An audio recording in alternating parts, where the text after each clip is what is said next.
سوچتا رہا کہ اس والے راستے پہ جاؤں یا اس والے راستے پہ جاؤں، داہنی طرف جاؤں یا بائیں طرف جاؤں، جنت والے راستے پہ جاؤں یا جہنم والے راستے پہ جاؤں. بار بار وہ آتا رہا پوری رات، جنت والے راستے پر بھی جہنم والے راستے پر بھی. جنت والے راستے پہ آتا تھا، اسے پریشانیاں دکھائی دیتی تھی، مصیبتیں دکھائی دیتی تھی، سختیاں اور صعوبتیں دکھائی دیتی تھی. جہنم والے راستے پہ جاتا تھا، اسے ہر طرح کی آسائشیں دکھائی دیتی تھی، ہر طرح کی آزادی دکھائی دیتی تھی، ہر طرح کی فرحت اور لذت دکھائی دیتی تھی. آخر میں اس نے اپنی تنگ نظری کی بنیاد پر، اس نے اپنی تنگ نظری، حماقت اور جہالت کی بنیاد پر یہ فیصلہ کیا، اور ایک اسٹیٹمنٹ بھی اس نے دیا کہ میں نقد کو ادھار پر ترجیح دیتا ہوں. میں نقد کو ادھار پر ترجیح دیتا ہوں. وہ نقد ہے، یہ نقد ہے، وہ ادھار ہے. چونکہ وہ تنگ نظر تھا، وہ سمجھ نہیں سکا کہ وہ لوگ جا رہے ہیں اور وہ جو ان کی تکلیفیں ہیں وہ بہت تھوڑی دیر کے لیے ہیں، اور وہ تھوڑی دیر کی تکلیفوں کے بعد میں ان کے سامنے نعمتیں ہی نعمتیں ہیں. تو اس نے اس راستے کو چوز نہیں کیا، اور یہ راستہ جہاں پہ اس کو لذتیں، آسائشیں دکھائی دیں تھوڑی دیر کے لیے، اس کی نگاہیں بہت لیمیٹڈ تھیں، وہ پیچھے نہیں دیکھ سکا. مومن کے لیے کیا ہے؟ مومن کی شرط یہ ہے، one of the conditions of a believer is کہ مومن دور رس ہوتا ہے، اس کی نگاہ دور بین ہوتی ہے، بہت دور تک وہ دیکھنے کی صلاحیت رکھتا ہے. اگر مومن شارٹ سائٹڈ ہو، قدم قدم پہ دھوکہ کھائے گا، پولیٹیکل مسائل میں دھوکہ کھائے گا، سوشل مسائل میں دھوکہ کھائے گا، حق اور باطل کی تشخیص میں دھوکہ کھائے گا، جنت اور جہنم کی تشخیص میں دھوکہ کھائے گا. شارٹ سائٹنس کی مثال عمر سعد ہے، اور بلند نظری کی مثال حر غازی ہے. امام جعفر صادق علیہ السلام کا ارشاد ہے،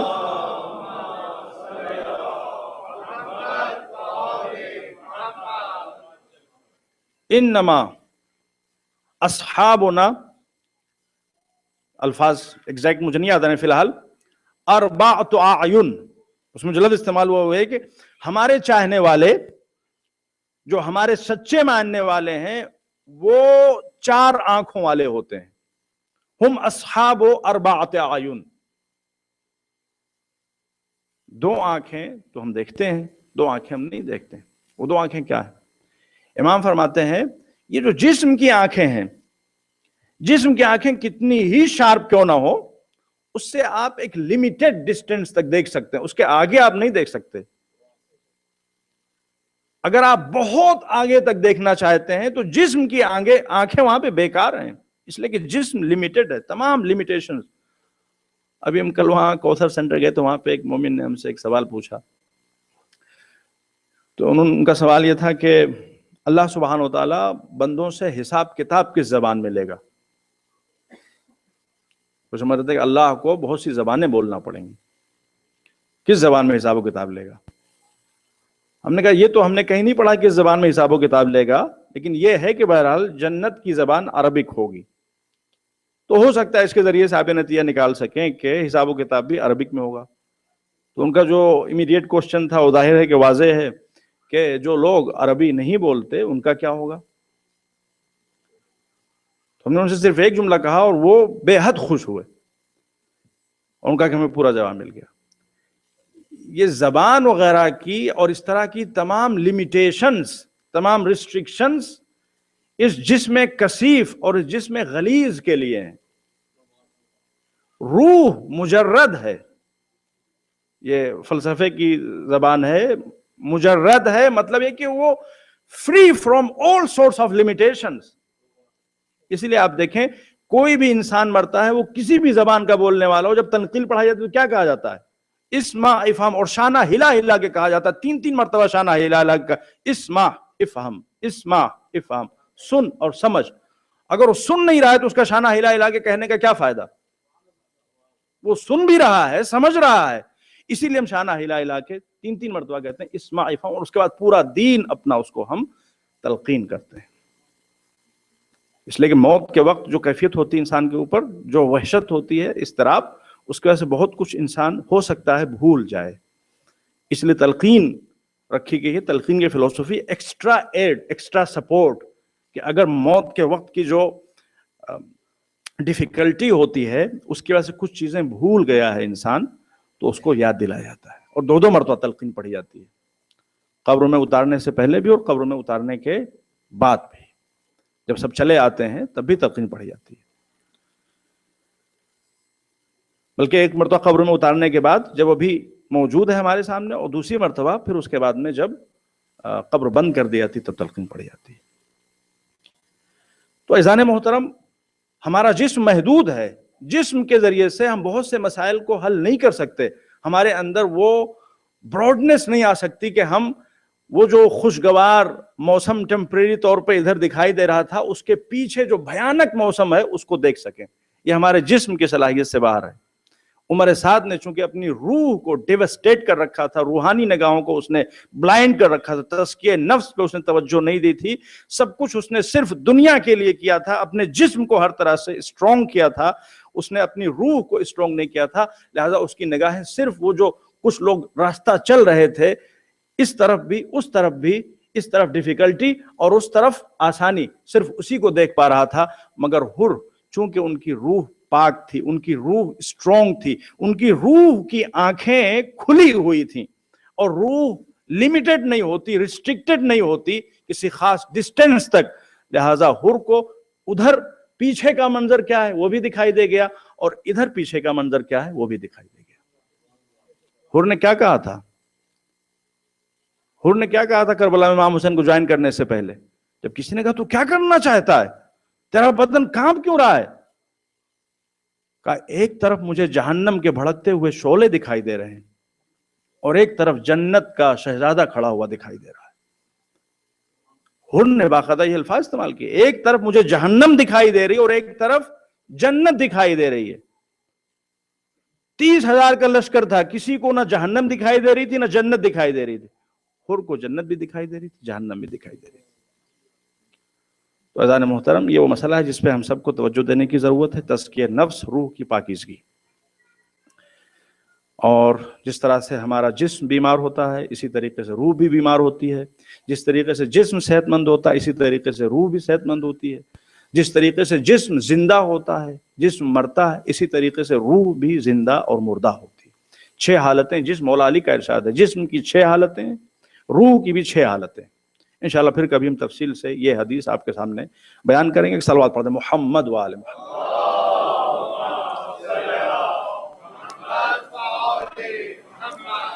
بھائیان محترم، آج کی تاریخ بڑے غم کی تاریخ ہے، بڑے افسوس کی تاریخ ہے. عمر سعد جو اپنے اعتبار سے جنت کے راستے پہ چل رہا تھا، ملک رے کا خواب دیکھ رہا تھا. آپ کربلا کا واقعہ پڑھیے. کربلا کا واقعہ ان اسرار کی، یہ جو سیکریٹس ہماری زندگیوں کے ہیں، ان کی تفسیر ہے کربلا کا واقعہ. وَسَيَعْلَمُ الَّذِينَ ظَلَمُوا أَيَّ مُنْقَلَبٍ يَنْقَلِبُونَ. ظالموں کو عنقریب پتہ چل جائے گا کہ انہوں نے سوائے اپنے کسی کو نقصان نہیں پہنچایا ہے. ظالموں کو عنقریب پتہ چل جائے گا کہ جو راستہ انہوں نے چوز کیا ہے وہ جنت کا راستہ دکھ رہا تھا، مگر ہے نہیں جنت کا راستہ، تھا وہ جہنم کا راستہ. اور اس کی بھی سب سے بڑی مثال عمر سعد ہے، سب سے بڑی مثال خولی ہے، سب سے بڑی مثال سنان ہے. جو کربلا کے میدان میں تھے، تاریخ بتاتی ہے کہ کچھ ایسے تھے کہ جنہوں نے صبح کا بھی انتظار نہیں کیا. رات شام ڈھلے یہ واقعہ ختم ہوا، شام غریبہ، دن بھر کے وہ بھی تھکے ہوئے تھے. انعام اور اکرام کی لالچ میں وہ رات ہی میں نکل گئے کہ جائیں گے تو جانے کے بعد میں ان کو انعام ملے گا. جب سنان پہنچا ہے ابن ذات کے دربار میں اور جانے کے بعد اس نے کہا امیر میرے دامن کو ہیرے سے موتیوں سے بھر دے، میں نے اس کو قتل کیا ہے جو محمد کا نواسا تھا، میں نے اس کو قتل کیا ہے جو فاطمہ کا لخت جگر تھا، میں نے اس کو قتل کیا ہے جس سے افضل کوئی اس زمین پہ نہ تھا، مجھے انعام چاہیے. اس کو کیا ملا آپ جانتے ہیں؟ ذلت و رسوائی. ملعون تو حسین کو قتل کر کے آیا اور حسین کا قصیدہ پڑھ رہا ہے, تجھے شرم نہیں آتی؟ اس کے بعد اس کو سزا دی گئی. خولی جو امام حسین کا سر لے کے آیا تھا اور اس خوشی میں آیا تھا سر لے کے کہ اسے انعام و اکرام بھی ملے گا اور اپنی بیوی کا دل جیتے گا, اپنی سیرین بیوی کا دل جیتے گا, وہی بیوی جس کا دل جیتنے کے لیے لایا تھا, جب اس نے امام حسین علیہ السلام کے کٹے ہوئے سر کے معجزات دیکھے, اس کے اوپر تھوک دیا, اس کا ساتھ چھوڑ دیا. عمر سعد جو ملک رہ کے خواب دیکھ رہا تھا, خیالی جنت میں گھوم رہا تھا, وہی عمر سعد واقع کربلا کے بعد سب سے بڑا لوزر, سب سے بڑا سفرر واقع کربلا کے بعد عمر سعد. ذلت و رسوائی کے ساتھ جتنے دنوں تک زندہ رہا, ذلت و رسوائی کے ساتھ مرا بھی, ذلت و رسوائی کے ساتھ. سب سے پہلے کربلا کے واقعے کے کانسیکوینسز اور ریمیفیکیشنز جنہوں نے بھگتے ہیں وہ ہیں جو بخیال خود کربلا کے ہیرو تھے. یہ اللہ سبحانہ وتعالیٰ نے اسی دنیا میں یہ سب مثالیں اللہ نے ہمارے لیے واضح کی ہیں. کربلا ہمارے لیے درسگاہ ہے, جس زاویے سے بھی آپ دیکھیے درسگاہ ہے. حق کی راہ میں جو ہم چلنا چاہتے ہیں, قدم قدم پہ دشواریاں سامنے آتی, پابندیاں ہیں, ریسٹرکشنز ہے, یہ نہ کرو, وہ نہ کرو, یہ نہ کھاؤ, یہ نہ پہنو, ایسے نہ رہو, ویسے نہ رہو. اگرچہ یہ تمام پابندیاں ہم کو امپروو کرنے کے لیے, لیکن اگر یہ تھوڑی بہت زحمت ہے بھی, اگرچہ زحمت نہیں ہے, تو یہ زحمت اس راہ جنت کی زحمت کے مانند ہے. اور حق کا ساتھ چھوڑ کر آزادی کی زندگی گزارنے, باطل کی راہ اپنانے میں جو لذتیں ہیں وہ اس راستے کی لذتوں سے کوئی زیادہ نہیں ہے جس کی ہم نے منظر کشی آپ کے سامنے بیان کی. یہ کربلا کا درس ہے, یہ کربلا کا پیغام ہے. اور اس کی بہترین مثال خود کربلا کے واقعے کے, جیسا کہ ہم نے عرض کیا, سو کالڈ ہیروز, جو اپنے کو ہیرو سمجھتے تھے, سیلف پروکلیمڈ ہیروز, سب سے بڑے سفرر, سب سے بڑے لوزر وہی. بیزان محترم, آج کے مسائل میں کیا بیان کروں. 12 محرم اہل بیت اطہار علیہم الصلوۃ کا لوٹا ہوا قافلہ کوفے میں داخل ہوا. کوفے میں کیا منظر ہے, چاروں طرف جشن کا ماحول ہے, خوشی کا ماحول ہے. اور باب ازا خدا نہ کرے کہ کوئی انسان جو کسی شہر میں باعزت رہ چکا ہو, اس کو اس شہر میں قیدی بنا کے لے جایا جائے, اس کو اس شہر میں بے آبرو کر کے لے جایا جائے. وہی انسان کی موت ہوتی, وہی انسان کی موت ہوتی ہے غیرت مند. زینب کون تھی؟ علی کی بیٹی تھی, عبداللہ کی زوجہ تھی, حسن و حسین کی بہن تھی, محمد کی نواسی. وہ زینب جو اس کوفے میں شہزادی کے درجے پہ فائز تھی, علی مرتضیٰ خلیفۃ المسلمین کی بیٹی. وہی زینب آج اسی کوفہ میں قیدی بنا کے لائی جا رہی ہے. زینب کتنی مرتبہ مری ہیں, زینب کتنی مرتبہ شہید ہوئی ہیں, ارباب ازا ہم اور آپ تصور نہیں کر سکتے. ماں کے پہلو پہ جلتا ہوا دروازہ دیکھا, کیا وہ زینب کی شہادت نہ تھی؟ باپ کا کٹا ہوا سر دیکھا, سر سے ابلتا ہوا خون دیکھا, کیا وہ زینب کی شہادت نہ تھی؟ حسن جیسے بھائی کے جگر کے ٹکڑے دیکھے, کیا وہ زینب کی شہادت نہ تھی؟ اور کربلا میں جتنے شہید ہوئے ہر مرتبہ زینب بھی شہید ہوئی, ہر مرتبہ زینب بھی شہید. قاسم کی شہادت زینب کی شہادت ہے, عباس کے بازوؤں کا کٹنا زینب کی شہادت ہے, علی اصغر کے گلے پہ تیر کا لگنا زینب کی شہادت ہے. جس بیٹے کو 18 برس پالا ہو, اس بیٹے کو خاک و خون میں لتھڑا ہوا دیکھنا زینب کی شہادت ہے. نو کے نیزہ پہ ماجائے کا سر دیکھنا زینب کی شہادت ہے. اور پھر اس کے بعد سر سے چادر اتر جانا زینب کی شہادت ہے. قیدی بنا کے بازار کوفہ میں پھرایا جانا زینب کی شہادت ہے. ارباب ازا تاریخ بتاتی کہ جب قافلہ داخل ہوا ہے تو چاروں طرف لوگ خوشیاں منا رہے تھے، طبلے بجا رہے تھے. اور جب اہل بیت عصمت و طہارت کا قافلہ داخل ہوا ہے، تالیاں بجا رہے تھے، پتھر برسا رہے تھے، آگ پھینک رہے تھے. اور ارباب ازا، میں تفصیل سے مسائل نہیں عرض کروں گا، بس کچھ جملے عرض کروں گا. پھر اس کے بعد یہ قافلہ پہنچا دربار ابن زیاد میں. زینب علی کی بیٹی ابن زیاد کے دربار میں.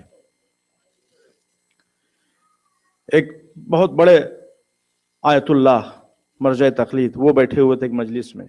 ایک ذاکر منبر پہ بیٹھ کے امام حسین علیہ الصلوۃ والسلام کی شہادت کے بعد کے واقعات بیان کر رہے تھے. جیسے انہوں نے یہ جملہ کہا کہ دخلت زینب بنت علی قصر ابن زیاد، دختر علی زینب علیا مقام ابن زیاد کے دربار میں داخل ہوئیں. عالم دین نے نیچے سے تڑپ کے کہا بس رک جا، پہلے اس جملے کا حق ادا کر لینے دے. ہم پوری زندگی روئیں، روتے روتے مر جائیں، ہم اس جملے کا حق ادا نہیں کر سکتے کہ زینب ابن زیاد کے دربار میں داخل ہوئیں. کہاں زینب جیسی طاہرہ اور مطہرہ خاتون، اور کہاں ابن زیاد جیسا پلید اور نجس انسان، اس کے دربار میں علی کی طاہرہ بیٹی داخل ہوئی. بس ارباب اعزاز، اس دربار میں مصیبتوں کے وہ پہاڑ ڈھائے گئے کہ اہل بیت علیہ الصلوۃ والسلام پوری زندگی اس کو کبھی بھولا نہ سکے. میں بس ایک ذرہ اس پہاڑ کا آپ کے سامنے پیش کرتا ہوں. جناب مختار ثقفی جو عبید اللہ بن زیاد کی قید میں ہے، کربلا کا واقعہ گزر گیا، مختار قید میں رہے. مختار کو خبر نہیں کہ کربلا میں کیا ہوا. ابن زیاد ملعون جو اہل بیت علیہ الصلوۃ والسلام کا خونی دشمن اور مختار کا بھی قسم خوردہ دشمن، جب اہل بیت اطہار علیہ الصلوۃ والسلام اس کے قصر میں، اس کے دربار میں داخل ہوئے اور امام حسین علیہ الصلوۃ والسلام کا کٹا ہوا سر اس نے اپنے سامنے رکھا اور اس کے ساتھ گستاخیاں شروع کی، اسی دوران اس ملعون نے جناب مختار کو قید خانے سے بلوایا.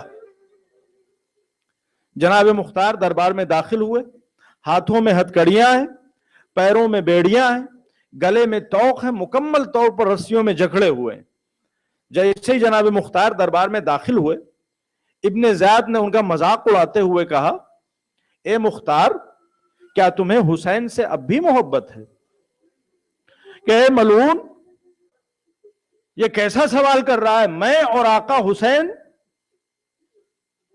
اور دوسرا جملہ مختار کا یہ کہ اے ملعون، تو اپنی نجس زبان سے اپنے اس نجس دربار میں میرے آقا کا نام لے رہا ہے، تجھے شرم نہیں آتی؟ اس نے کہا مختار، اگر تم حسین کو دیکھو گے تو پہچان لو گے. کہا تو کیسی باتیں کر رہا ہے، میں اپنے آقا کو دیکھوں اور پہچان نہ سکوں؟ کہا مختار، ذرا غور سے اس تشت طلا میں دیکھو، کس کا سر رکھا ہوا ہے اس تشت طلا میں. بس ارباب عذاب، روایت بتاتی کہ جناب مختار نے جب آقا حسین کے سر بریدہ کو دیکھا تو ایک مرتبہ ایک انگڑائی لی، زنجیریں ٹوٹی، بیڑیاں ٹوٹی، ہتکڑیاں ٹوٹی، اور بغل میں کھڑے ہوئے غلام کی تلوار کھینچی اور چاہتے ہیں کہ ابن زیاد پہ حملہ کریں کہ پیچھے سے زنجیروں کی آواز کانوں میں آئی. اب جو پیچھے مڑے تو کیا دیکھتے ہیں کہ سید سجاد نگاہوں کے سامنے کھڑے ہوئے. مختار آگے بڑھے اور تڑپ کے گلے لگانا چاہتے، مولا سید سجاد یہ کیا ہو گیا؟ عجب نہیں سید سجاد نے کہا ہو مختار آہستہ گلے لگانا، ارے گلے میں توق خاردار ہے، گلا بہت زخمی ہے، اور اے مختار اپنی نگاہیں جھکائے رکھنا، اس دربار میں صرف حسین نہیں ہے، حسین کی بہنیں علی کی بیٹیاں زینب و ام کلثوم بھی برہنہ سر اسی دربار میں حاضر. وَسَيَعْلَمُ الَّذِينَ ظَلَمُوا أي منقلب ينقلبون إنا لله وإنا إليه راجعون رضا بقضائه وتسليما لأمره ربنا تقبل منا إنك أنت السميع